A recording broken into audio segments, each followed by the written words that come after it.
கொத்தடிமை. We are proud கொத்தூஸ். நாங்கள் கொத்தடிமைகள் தான். இது கொத்தடிமை கூட்டம் தான். கொத்தடிமைன்னு மேடை போட்டு சொல்றதுக்கு உங்களுக்கு எல்லாம் வெக்கமா இல்ல? நீங்க நாங்க தான் சமூக நீதிக்காரங்க, சுயமரியாதைக்காரர்கள், பகுத்தறிவாதிகள்ங்கிறீங்க. எந்த ஒரு பகுத்தறிவாதியாவது கொத்தடிமையா இருப்பானா? கொத்தடிமையா இருப்பேன்னு சொல்றவன் எப்படி பகுத்தறிவாதியா இருப்பான்? அப்போ எவ்வளவு உங்களுக்குள்ள முன்னுக்கு பின்னு முரணா, அதுக்கப்புறம் இவர் முதல்ல கொத்தடிமைங்கிறாரு. அதுக்கப்புறம் பேசுற இன்னொருத்தர் சொல்றாரு நாங்கெல்லாம் இன்டெலெக்சுவல்ஸ்.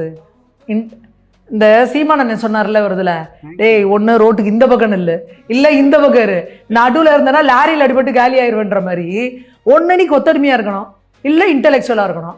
எப்படி ஒரு இன்டெலெக்சுவல் கொத்தடிமையா இருப்பான்? அதுக்கப்புறம் பேசுறாங்க நாங்க வெட்ட இந்த வாழை மரம்டா ஆலமரம்டான்னு டி ராஜேந்தர் மாதிரி. முதல்ல வாழை மரம் எப்படி வெட்ட வாழை மரம் வேணா துளுக்கும், ஆலமரம் எப்படி துளுக்கும்? அந்த எதுகை மோனைக்கு போறேன்னு அதுல அர்த்தம் இருக்கணும்ல. அர்த்தம் இல்லாம எதையோ ஒண்ணு பேசிக்கிட்டு எல்லாம் பண்ணிக்கிட்டு அதுல இன்னொருத்தர் சொல்றாங்க ஆமாடா நாங்க 200 ரூபா ஊபிஸ் தான்.